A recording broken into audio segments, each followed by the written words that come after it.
Look, Hillary Clinton's just a person.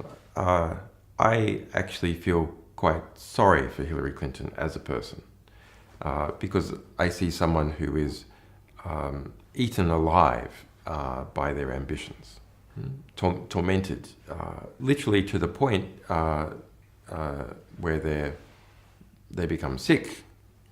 You know, they faint as a result of going on with their ambitions.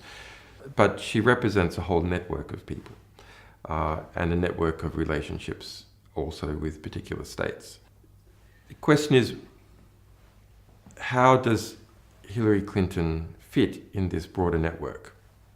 Well, she's a centralizing cog, so that you've got a lot of different gears in operation from the big banks like Goldman Sachs and major elements of Wall Street and intelligence and people in the State Department and the Saudis and so on. She's the, if you like, the centralizer that interconnects all these different cogs.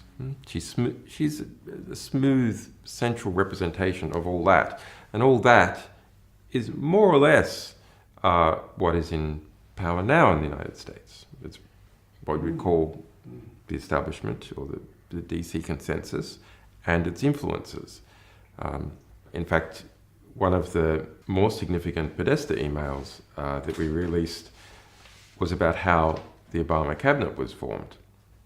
And half of the Obama cabinet was basically nominated by a representative from Citibank. Well, it was quite amazing. Didn't Citibank supply a list which turned out to be mostly Obama cabinet? Yes. So Wall Street decides the cabinet of the President of the United States. But if you were following the Obama campaign back then closely, you could see it had become very close to banking interests. It wasn't so close to oil interests, but it was very close to banking interests. Yeah. So I think you can't properly understand Hillary Clinton's foreign policy without understanding Saudi Arabia. The connections with Saudi Arabia are so intimate. Why was she so demonstrably enthusiastic about the destruction of Libya? Can you talk a little about just what the emails have told you about what happened there? Because Libya is such a source for so much of the mayhem now in Syria, the ISIL, jihadism, and so on. And it was almost Hillary Clinton's invasion. What do the emails tell us about that? Libya, more than anyone else's war, was Hillary Clinton's war. Barack Obama initially opposed it. Who was the person who was championing it? Hillary Clinton. That's documented throughout her emails. She put her favoured agent, in effect, Sidney Blumenthal, onto that. There's more than 1,700 emails out of the 33,000 Hillary Clinton emails we published just about Libya. It's not about that Libya has cheap oil. She perceived the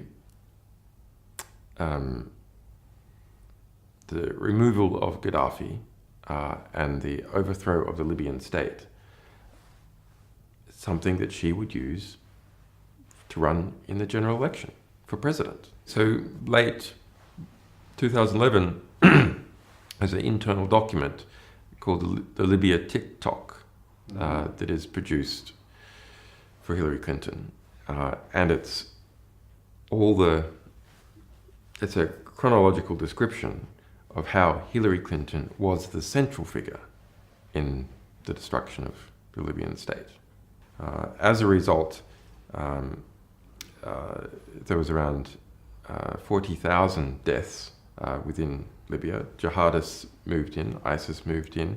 That led to the European refugee and migrant crisis, because not only did you have people fleeing Libya, people then fleeing Syria, destabilization of other African countries as a result of arms flows.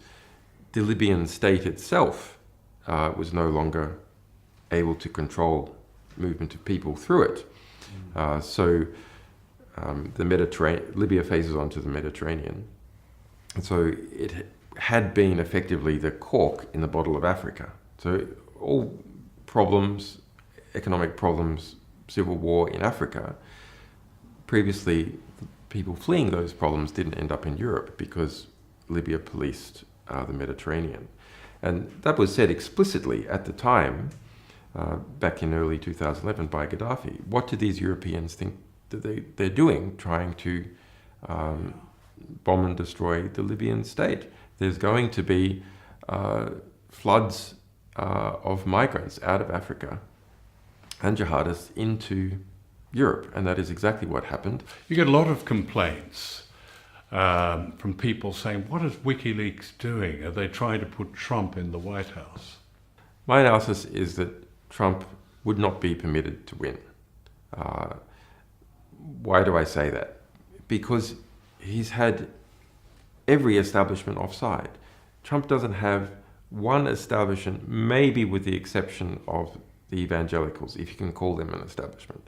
But banks, intelligence, arms companies, Well, they all want him beat. foreign money, etc., Yeah. is all united behind Hillary Clinton.